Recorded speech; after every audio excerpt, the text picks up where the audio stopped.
मेरे channel LLB with Sidhu में। आज हम देखेंगे कि what are the difference between summon and warrant. तो समन और वारंट में क्या अंतर होता है वो हम देखेंगे इस वीडियो में। तो वारंट आपने कभी सुना होगा, टीवी में बहुत बार सुना होगा कि वारंट, अरेस्ट वारंट आया है, उनके नाम पे अरेस्ट वारंट है। लेकिन आपने कम ही सुना होगा समन के बारे में कि समन्स क्या होता है। तो एक्चुअली में जो समन जो वर्ड होता है, इसका वर्ड का मतलब ये होता है कि समन करना, किसी को कॉल करना, किसी को बुलावा देना, ठीक है, बुलाना। तो समन जो इंग्लिश वर्ड है बुलाना, और जो हमारे लीगल टर्म्स में समन्स यूज किया जाता है, एस यूज किया जाता है। इसको प्लूरल इसलिए यूज किया जाता है क्योंकि जो समन जो होता है, कागज जो होती है इसकी दो कॉपियां बनती हैं इसकी, और वारंट की सिर्फ एक कॉपी होती है। पहला हम लोगों का डिफरेंस बिटवीन इन दोनों में क्या है कि वारंट जो है एक पेज का होता है और समन्स जो है दो कॉपी की होती है, डुप्लीकेट कॉपी भी होती है इसकी, ठीक है, पहला। दूसरा ये है कि हमारे सीआरपीसी के तो इन दोनों का डिफिनेशन सीआरपीसी में है, दोनों सीआरपीसी के ही वो हैं, सब्जेक्ट्स हैं। तो सीआरपीसी में 2x और 2w, ठीक है, 2x डील करता है वारंट के बारे में, वो वारंट को डिफाइन करता है। सीआरपीसी के 2x बताता है कि वारंट क्या है और डेफिनेशन देता है, और 2w जो है सीआरपीसी का 2w जो है वो डिफाइन करता है कि व्हाट इज समन, ठीक है। तो समन क्या है, समन सॉरी वारंट क्या है, तो warrant according to the bare act, summon वह चीज है जो 2 साल या उससे अधिक का कोई केस हो, जो जिसमें इम्प्रिजनमेंट हो 2 साल या फिर उससे अधिक, या फिर जो जिसमें मृत्यु दंड हो वो हो गया, या फिर जिसमें आजीवन कारावास का हो, लाइफ इम्प्रिजनमेंट का हो। इन ऐसे केसों के लिए क्या होता है, वारंट इशू की जाती है।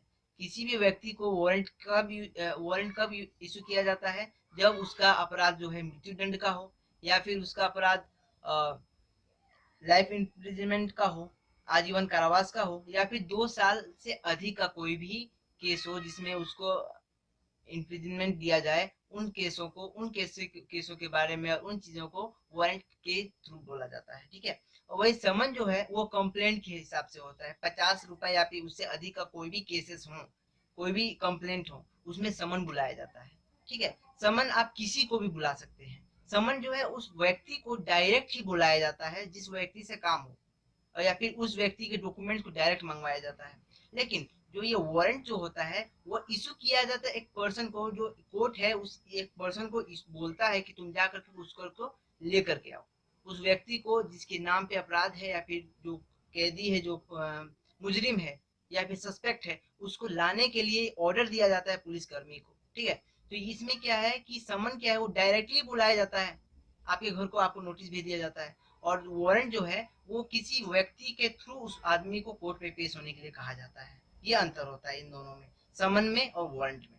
तो उसमें बताया गया है कि वारंट जो है वो एक पुलिसकर्मी, एक कोर्ट जो है पुलिसकर्मी को या फिर किसी को भी पुलिसकर्मी के थ्रू उसको बुला करके लाए। और समन क्या है कि आपको खुद आना पड़ता है, ठीक है। समन में जो है आपको खुद आना पड़ता है। वो पुलिस समन जो है कंप्लेन के थ्रू, मतलब इसका समन होता है कि अभी कोई भी केस हो जिसमें कंप्लेन के थ्रू हुआ हो। और जो ये वारंट होता है वो पुलिस इन्वेस्टिगेशन और पुलिस रिपोर्ट के आधार पर इस आदमी को वारंट का कागज दिया जाता है, वारंट की नोटिस दी जाती है। यही अंतर था वारंट में और समन में। समन जो है वह किसी व्यक्ति को जो केस जो 2 साल से नीचे का जो कोई भी केस हो और जिसका स्टार्टिंग 50 रुपए या उससे अधिक का जो मामला हो, उस मामले में केस में आदमी को समन किया जाता है। यह कंप्लेन के लिए होता है। लेकिन वारंट जो है वो पुलिस के रिपोर्ट से और पुलिस के आधार पे और पुलिस के रिकॉर्ड के आधार पर उस केस को बुलाया जाता है, ठीक है। यही दोनों अंतर था वारंट और समन में। समन जो है वह किसी दस्तावेज को या फिर किसी व्यक्ति को डायरेक्टली ही बुलाया जाता है, डायरेक्टली नोटिस दी जाती है। और वारंट क्या है कि पुलिस के थ्रू उसको बुला कर लाना रहता है, ठीक है। तो यही दोनों अंतर है इसमें, समन में और वारंट में। आप कभी भी ज्यादा इसमें मत सोचिएगा, सिर्फ यही सिंपल है कि जो वारंट है वो कोर्ट जो है वारंट इशू करती है तो वो आदमी को देती है, वो पुलिस अधिकारी को या फिर किसी अधिकारी को देती है जो आदमी उसको पकड़ के लेके आए या फिर लेकर आए। लेकिन समन जो है वह आदमी को डायरेक्टली बुलाया जाता है। समन जो है वह एक निर्धारित समय, निर्धारित डेट के लिए ही होता है कि आज 2 तारीख है तो 2 तारीख को उनको प्रेजेंट होना है। 2 तारीख के बाद क्या हो जाता है, वो वो अपने आप डिसमिस हो जाता है। लेकिन ये ध्यान दीजिएगा, लेकिन जो वारंट होता है वो जब तक आप उस अपराधी को, उस व्यक्ति को कोर्ट में पेश नहीं करेंगे, उस जज के सामने कोर्ट पेश नहीं करेंगे, तब तक वो कैंसिल नहीं होता है, वो चलते रहता है। ठीक है, वारंट जब तक आप किसी व्यक्ति जिसके नाम पर वारंट आया है उस आदमी को पुलिस अधिकारी कोर्ट के सामने ला के ना खड़ा करे, तब तक वो वारंट वारंट रहता है, वो कैंसिल नहीं होता है। या फिर उसको कोर्ट के थ्रू कैंसिल किया जाए, दो ही होता है। उसको कैंसिल करने क्या होता है कि जब तक आप उसको पकड़ के ला दीजिए तब वो डिसमिस हो जाएगा, या फिर उसको उस केस को ही कोर्ट डिसमिस कर दे। ये दो ही कारण होता है।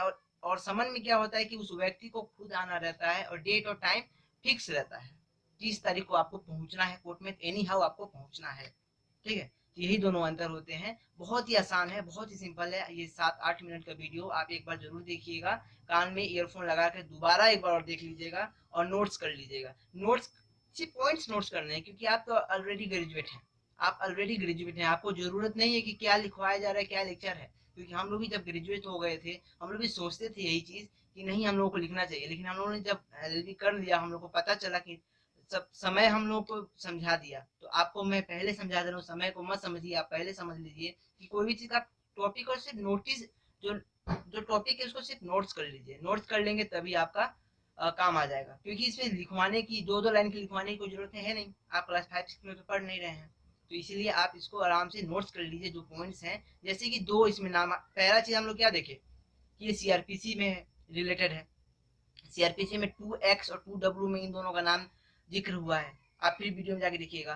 फिर वारंट कितने का जो क्राइटेरिया है वो कितना है, 2 साल से नीचे का होता है।